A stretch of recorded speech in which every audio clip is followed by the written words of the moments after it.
Hi గారు, welcome to our channel. ప్రస్తుతం మనతో పాటు దాము బాలాజీ గారు సీనియర్ జర్నలిస్ట్ ఉన్నారు. వారితో ఒకసారి మాట్లాడదాం. సార్ నమస్కారం. సార్ నమస్తే సార్, ఆర్కే గారు కొత్త పలుకు అండ్ ఏబిఎన్ లో వచ్చే కథనాలు ఇవన్నీ కూడా చూస్తూ ఉంటే RK and ABN Andhra Jyothi Chandrababu Naidu గారి పట్ల కక్ష కట్టారేమో అన్న అనుమానం అయితే చాలా మందిలో వస్తుంది. సార్, ఇప్పుడు ఏపీ రాజకీయాల్లో కూడా ఇదే విధంగా చర్చ జరుగుతూ ఉంది. అసలు ఎందుకు ఈ విధంగా నెగిటివ్ గా కథనాలు వెలువడిస్తున్నారు వీళ్ళ దగ్గర నుంచి? అసలు మరి కొత్త పలుకులో ఏం రాసుకొచ్చారు? లోకేష్ గారి గురించి కూడా నెగిటివ్ గా రాసుకొచ్చారని చెప్తున్నారు. ఓవరాల్ గా దీన్ని ఏ విధంగా చూడొచ్చు అంటారు? గత కొంతకాలంగా ఆంధ్రజ్యోతిలో తెలుగుదేశానికి సంబంధించి అక్కడ ప్రభుత్వానికి సంబంధించి అనేక విమర్శలు పెద్ద ఎత్తున వస్తున్నాయి.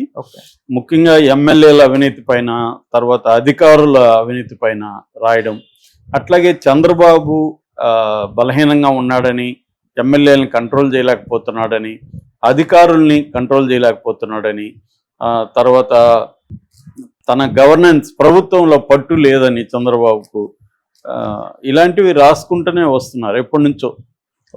గతంలో కూడా ఆయన కొత్త పలుకులో చంద్రబాబు జగన్ పార్టీ మీద, జగన్ మీద కక్ష తీర్చుకోవట్లేదని ఎప్పుడో రాశాడు ఆయన. నిన్నైతే అసలు చాలా ఘోరంగా రాశాడు. ముప్పే బాబు అనే టైటిల్ పెట్టి, అంటే బాబుకు ముప్పు పొంచుకొస్తుంది అని చెప్పి ఆయన ఒక పెద్ద కొత్త పలుకులో, మామూలుగానే కొత్త పలుకు అంటే చాలా విస్తృతంగా రాస్తాడు ఆయన, షార్ట్గా రాయడు ఆయన, చాలా డీటెయిల్గా రాస్తాడు. అలాగా డీటెయిల్గా రాశాడు. దాంట్లో ఆయన ప్రధానంగా ఏ అంశాలు చర్చించాడంటే, ఒకటి, జగన్ అరాచకాలను మీరు మర్చిపోయారు, జగన్ అరాచకాలకు తగినట్టు ఇప్పుడు మీ రియాక్షన్ ఉండాలి, అంటే జగన్ని కానీ లేకపోతే వాళ్ళ పార్టీ నాయకులు కానీ అరెస్టులు చేయాలి అనేది ఒకటి. రెండవది, గతంలో జగన్కి కంప్లీట్గా అధికారుల మీద, పోలీస్ వ్యవస్థ మీద పట్టుండేది. అందుకనే తెలుగుదేశం వాళ్ళని అరెస్ట్ చేయాలనుకున్నా కూడా గుట్టు చప్పుడు కాకుండా అరెస్ట్ చేసేవాళ్ళు, కేసులు పెడితే కూడా లీక్ అయ్యేది కాదు. కానీ ఇప్పుడు ఏంటంటే కేసులు పెట్టగానే వాళ్ళకి లీక్ అయిపోతుంది, ఎఫ్ఐఆర్లో ఏమేమి ఉన్నాయో తెలిసిపోతుంది, వాళ్ళు ముందుగానే కోర్టులకు వెళ్ళిపోతున్నారు. అంటే నీకు అధికార యంత్రాంగం మీద చంద్రబాబుకు పట్టు లేదు అనేది ఆయన చెప్పదలుచుకున్నాడు. రెండవది, లోకేష్ని చంద్రబాబు బతుకున్నంత వరకు లోకేష్ ప్రెసిడెంట్ కాడు తెలుగుదేశానికి. లోకేష్ కాకపోతే నీకే కాదు, 2029లో లోకేష్ కూడా ఛాన్స్ ఉండదు. సో లోకేష్ భవిష్యత్తును కూడా చంద్రబాబే నాశనం చేసేస్తున్నాడు. ఎందుకంటే నెక్స్ట్ రాబోయేది లోకేష్, పవన్ కళ్యాణ్ మధ్యనే ప్రధానంగా వారు ఉంటుంది, జగన్ ఉంటాడు. సో ఈ ముగ్గురు ఉన్నప్పుడు లోకేష్ కూడా, వీళ్ళిద్దరేమో పార్టీ లీడర్లు, సొంత పార్టీలు ఉన్నాయి వాళ్ళకి, పార్టీ లీడర్లు. లోకేష్ ఎవరు? చంద్రబాబు నీడన ఉన్నాడు. లోకేష్ లీడర్షిప్ ఎలా ఎదుగుతుంది ఇలాగైతే అని లోకేష్ భవిష్యత్తు గురించి చాలా తీవ్రమైన ఆందోళన వ్యక్తం చేశాడు. ఆందోళన వ్యక్తం చేయడం అంటే చంద్రబాబుని విమర్శించడమే. చంద్రబాబుకి లోకేష్ మధ్య గొడవ పెడుతున్నట్టే ఉంది అది.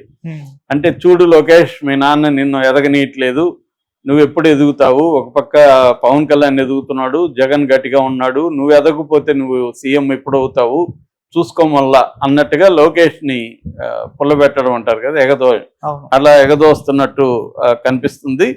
అట్లాగే విమానాశ్రయాలకు సంబంధించి, ఎమ్మెల్యేల అరాచకాలకు సంబంధించి కూడా దాంట్లో రాశాడు. విమానాశ్రయాలు కొత్తవి పెడితే గెలుస్తారా మీరు? అవేమి జరగదు.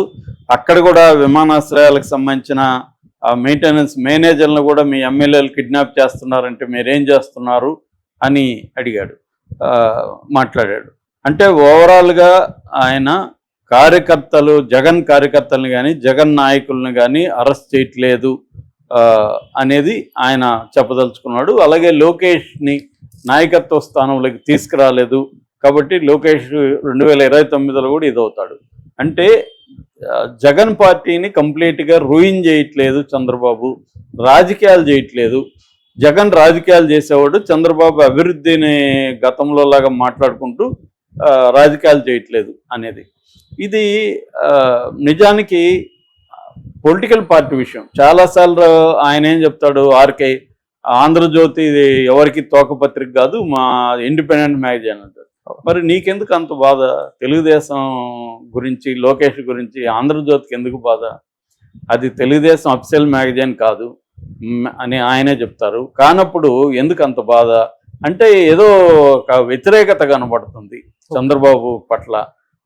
ఏదో ఒక కోపం కనబడుతుంది అని తెలుగుదేశం అభిమానులు కావచ్చు, తెలుగుదేశం క్యాడర్ కావచ్చు పోస్టులు పెడుతున్నారు విపరీతంగా. అంటే ఆర్కేకి ఏదైనా కావాలేమో ఇచ్చేయండి సార్ చంద్రబాబు గారు, ఆయనకి ఏమన్నా రాజ్యసభ ఏమన్నా కావాలంటే ఇచ్చేసేయండి. ఒకప్పుడు ఓనర్ గిరీష్ సంఘీకి కాంగ్రెస్ అలాగే ఇచ్చింది, ఈయనకు కూడా ఏదైనా ఇచ్చేస్తే ఈ నెగిటివిటీ ఉండదు, ఈ నెగిటివిటీ వల్ల తెలుగుదేశానికి చాలా హాని జరుగుతుందని చాలామంది బాధపడుతూ పోస్టులు పెడుతున్నారు. అయితే ఈయనకి నిజంగానే ఆయన చెప్పిన వాటిలో వాస్తవాలు ఉన్నాయా లేదనేది మనం కాసేపు చర్చిస్తే కొన్ని విషయాల్లో వాస్తవాలు ఉన్నాయి. ఎందుకంటే గ్రౌండ్ లెవెల్లో చూసినా, తెలుగుదేశం అభిమానుల పోస్టులు చూసినా కూడా మనకి ఎమ్మెల్యేలు పెద్ద ఎత్తున అవినీతికి పాల్పడుతున్నారు, కార్యకర్తలను కానీ మిగతా వాళ్ళని కానీ పట్టించుకోలేదు, తెలుగుదేశం సానుభూతి పరులని కూడా ఒక సింపతి కూడా లేదు వాళ్ళని కూడా దోచుకుంటున్నారు. ముఖ్యంగా ఇసుక, మద్యం, ఇతర వనరులు సంబంధించి, తర్వాత చిన్న షాపుల దగ్గర నుంచి వ్యాపారస్తుల దగ్గరికి ఎవరిని వదలకుండా డబ్బులు వసూలు చేయడం, ఇవన్నీ జరుగుతున్నదన్నది వాస్తవం. అది ఈయన ఎత్తి చూపడంలో తప్పులేదు. ఈయన ఎప్పుడైనా కూడా నిజానికి మీడియా చేయాల్సింది కన్స్ట్రక్టివ్ క్రిటిసిజం ఉండాలి. ప్రభుత్వాలు ప్రజా వ్యతిరేక విధానాలు కానీ, ప్రజలకు ఇబ్బంది కలిగేది కానీ, పబ్లిక్ ప్రాపర్టీకి ఇబ్బంది కలిగేది కానీ ఇలాంటివి జరుగుతున్నప్పుడు పత్రికల పని, మీడియా పని ఏంటంటే దాన్ని ఫోకస్ చేయడం ద్వారా వాటిని తగ్గించడానికి హెల్ప్ చేయడం. ఇది నిజానికి అది కన్స్ట్రక్టివ్ చేస్తే చంద్రబాబుకే మంచిది. ఎందుకంటే చంద్రబాబు దగ్గరికి అన్ని విషయాలు వెళ్ళకపోవచ్చు, గ్రౌండ్ లెవెల్లో వీళ్ళకి విలేకరులు ఉంటారు కాబట్టి దాన్ని ఎక్కడెక్కడ ఏం జరుగుతుందో ఎత్తి చూపడం ద్వారా చంద్రబాబు కరెక్ట్ చేసుకుంటాడు. అందువల్ల ఎప్పుడైనా కూడా పార్టీ అయినా వ్యవస్థ అయినా ఎప్పుడు సక్సెస్ఫుల్గా ముందుకెళ్తుందంటే దాని తప్పుల్ని తాను గుర్తించి తన సంస్కరణ జరుపుకుంటే అది తన లోటుపాట్లని జరుపుకొని ముందుకు బలపడుతుంది. ఎప్పుడైనా లోటుపాట్లు అనేవి బలహీనతలు, అవి చిన్నగా పగుళ్ళు స్టార్ట్ అయ్యి పెద్దగా మారుతాయి. పెద్దగా మారే లోపల అవి ఉన్నాయని గుర్తించి వాటిని మనం రిపేర్ చేసుకోవడం ద్వారా ముందుకెళ్తాం. మన బాడీ లేదన్న ప్రాబ్లం వస్తే ఆ ప్రాబ్లం గుర్తించాలి కదా. మనం గుర్తించకపోతే ఎవరో గుర్తించి చెప్పినప్పుడు వాళ్ళని మనం నెగిటివ్ అనుకోకూడదు కదా, మన కోసమే కదా చెప్పాడు. సో మనం అది కరెక్ట్ చేసుకుంటే మనం మంచిగా ఆరోగ్యంగా ఉండగలుగుతాం. ఇది కూడా అంతే. కాబట్టి ఆ రకంగా రాధాకృష్ణ కావచ్చు, ఈనాళ్ళలో కూడా వస్తున్నాయి అలాంటివి. అలాగే చేయడం కరెక్టు, తెలుగుదేశానికి హెల్ప్ అవుతుంది. అది మంత్రులు చేయొచ్చు, ఎందుకంటే మొన్ననే డార్లింగ్ మంత్రి మీద రాశాడు. ఖచ్చితంగా అది నిజమైతే ఆయన చెప్పింది మంచిదే, నిజమా కాదనేది వాళ్ళు చెప్పాలి. వాళ్ళైతే ఎవరు ఇప్పటి వరకు అఫీషియల్గా మాట్లాడలేదు. ఇక రెండవది లోకేష్ నిజానికి ఇప్పటికేమీ ఆయనకి పవర్స్ తగ్గల, డిసిషన్ మేకింగ్ అంతా లోకేష్ తీసుకుంటున్నాడు అనేది ఎక్కువ మంది చెప్తున్నారు. ఇప్పుడు కూడా పార్టీలో పట్టు అయితే లోకేష్కే ఉంది. తెలుగుదేశంలో చంద్రబాబు తర్వాత పట్టు ఎవరికన్నా ఉందంటే లోకేష్కే. చంద్రబాబు కూడా లోకేష్ని అనగదొక్కేస్తానే ఉండాలని లేదు. చంద్రబాబుకి ఏంటంటే కూటమిలో ఉన్నాం కాబట్టి పవన్ కళ్యాణ్కి థ్రెట్ కలిగే విధంగా లోకేష్ని ఫోకస్ చేస్తే పవన్ కళ్యాణ్ ఇబ్బంది పడతాడు, దానివల్ల మనకి అసలుకే మోసం వస్తుంది అనేది చంద్రబాబుకున్న స్ట్రాటజీ. అది కరెక్ట్ స్ట్రాటజీ. చంద్రబాబు అనుభవంతో, ఆయన సుదీర్ఘ అనుభవం ఉంది ఆయనకి, అందువల్ల ఆయన ఈ స్ట్రాటజీతోనూ ఆయన గెలవగలిగాడు కూడా. కాబట్టి ఇప్పుడు లోకేష్ని ముందు పెట్టేస్తే పవన్ కళ్యాణ్కి ఇబ్బంది అవుతుంది.